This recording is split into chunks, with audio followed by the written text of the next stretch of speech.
此外，美国商务部日前也将6家中国企业列入了黑名单，理由是他们可能参与了所谓气球间谍行动。对此，中国外交部发言人汪文斌在13号的例行记者会上回应表示，中方一向坚决反对美国对中国机构、企业和个人实施非法单边制裁及长臂管辖。中国民用无人飞艇误入美国领空，完全是一起由不可抗力导致的意外偶发事件。中方已多次向美方说明情况，然而美方滥用武力、过度反应、升级事态，违反国际法精神和国际惯例。现在又炒作渲染，变本加厉，以此为借口非法制裁中方企业和机构。中方对此强烈不满，坚决反对。中方将采取必要措施，坚决维护中国企业和机构的合法权益。汪文斌一针见血地指出，事实上，美国才是全球最大的监控侦察国家，拥有世界上最大规模的间谍网络。美国国家安全局监听的对象包括德国、法国、挪威、瑞典、荷兰等欧洲多国政要的短信通话内容。美国在其100个驻外使领馆内暗自安装监听设备，对驻在国进行窃密。据信息安全新媒体安在去年的报告披露，美国国家安全局在30天内就远程窃取了971条全球互联网数据和1241条电话记录，涉及各国大量公民个人隐私。就在不久前，纳米比亚海域发现一艘用于收集水下信息的美国无人艇，当地媒体普遍认为，这艘无人艇实际上就是美国的间谍船。美方气球非法进入别国领空也司空见惯。仅去年以来，美方高空气球未经中国相关部门批准，10余次非法飞越中国领空。美方首先要做的，应当是反躬自省、改弦更张，而不是污蔑抹黑、煽动对抗。针对美国防部官员表示，已和中方就气球事件进行了沟通。汪文斌表示，中美双方保持着必要沟通，关键是要通过冷静、专业、克制的方式，妥善处理这次因不可抗力导致的意外情况。实际上呢，我们本来的预期是拜登上台之后，经过2年的调整政策，尤其是中期选举，民主党获得了这个小胜以后本来中美关系应该迎来一个小小的时间窗口，是有缓和的这样一个契机的。但是由于这一次出现了气球的这样一种黑天鹅的事件，那么缓和的这样一个时间窗口可能不得不往后再推移了。而且这件事情暴露出来，拜登政府现在的这个对华政策是缺乏弹性的，已经被共和党的右翼绑架了。不过，美加两国迄今为止既没有披露 FBI 等情报部门针对中国民用无人飞艇残骸调查的情况，也没有发布后面3次击落不明物体的必要性和紧迫性，引发外界高度质疑。多家外媒在12号举行的五角大楼电话记者会上，对北美防空司令部司令范赫克进行了拷问。There was a real confidence versus these last 3 that we can't get any sense of who owns them or what they were doing. Can someone explain why the decision is made to take these last 3 unknown objects, literally in succession? It seems like they're being taken down faster and faster and faster. Is giving a heightened sense of need to take these down? I am not able to categorize how they stay aloft. It could be a gaseous type of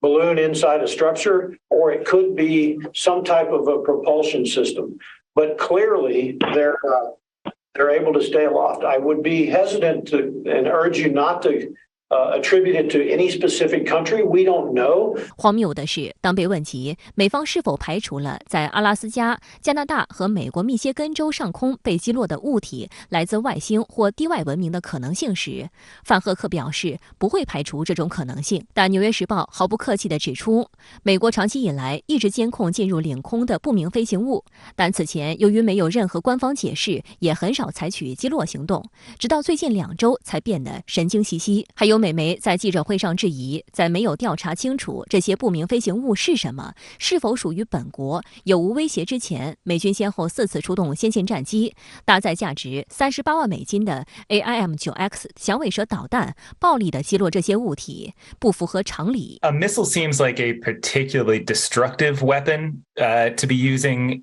if there's a desire to investigate and figure out what these are afterwards. Can you explain why, explain the weapons choice? We assessed taking a gunshot, especially yesterday in the altitude, and also because of the challenge to acquire it visually because it's so small, because you have to get so close to the object before you see it. Therefore, in each situation, the AIM-9X heat-seeking missile sees contrast. 观察指出，美军越来越频繁地击落飞行物，更像是借此炫耀武力。美国动力网站战争地带专栏文章此前就曾揭露，美军4号击落中国无人飞艇时阵仗很大，不只是 F-22参与了行动，还观测到一架 KC-135空中加油机，一架美国海军 P-8A 海神式巡逻机，美国海岸巡防队一架 HC-130搜救机升空，而参与行动的2架 F-22战机使用的呼号是弗兰克01和弗兰克02，又向美国王牌战机驾驶员小弗兰克卢克致敬的意味。卢克曾在第1次世界大战期间击落了来自德国的14个侦察气球，被美国人称为亚利桑那气球克星。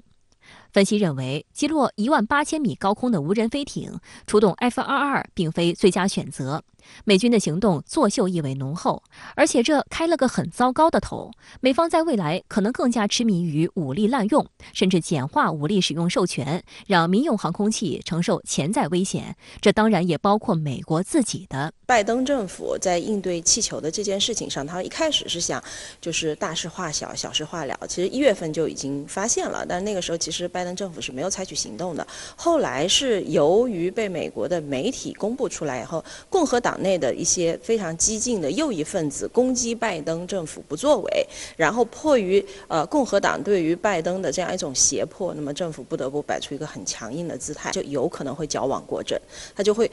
越来越做出一些比较过激的这样一种反应哈，所以他必须要就是出现了任何的这样一种飞行物，他都把它击落。相关话题来连线特约评论员刘和平。刘先生您好，我们看到在短短8天时间内，拜登政府已先后4次下令美军击落疑似气球的不明飞行物。您觉得美军为什么用导弹打气球打上瘾了呢？确实，美方在应对这次流浪气球事件过程中，不仅出现了神经过敏与反应过度的情况，先后4次在世人面前上演了用高射炮打苍蝇的可笑举动，而且把这件事情无限上纲上线，拔高到了中美两国正式开启超限战与平流层争夺战的高度，并且认为这次流浪气球事件就是中美两国开启超限战与平流层争夺战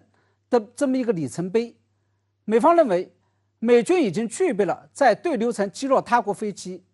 在太空层击落他国卫星的能力，但是这次流浪气球事件却让美军突然发现了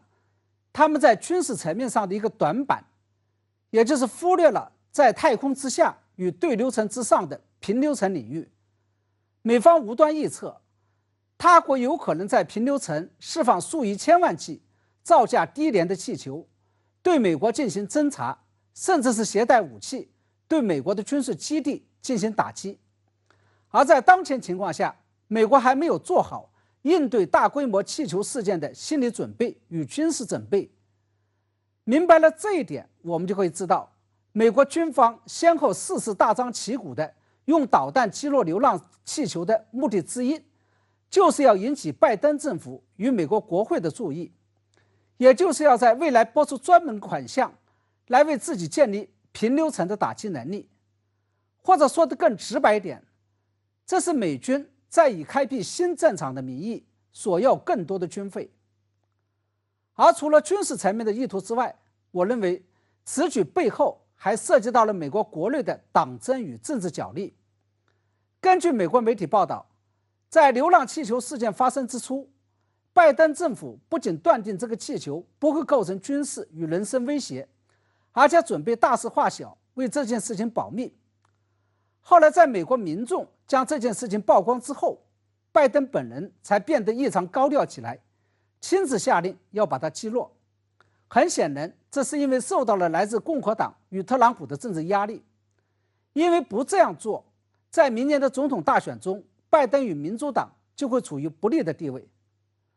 另外还有一点值得注意的是，除了在美国国内大肆炒作与采取激进行动之外，拜登政府还罕见地将这起事件向40多个盟友做了通报。这也就意味着拜登政府把这件事情当成了是在全球范围内进一步拉拢盟友，共同遏制中国的契机。因为在此前，美国的相当一部分盟友对拜登政府宣扬的中国威胁论抱持怀疑态度，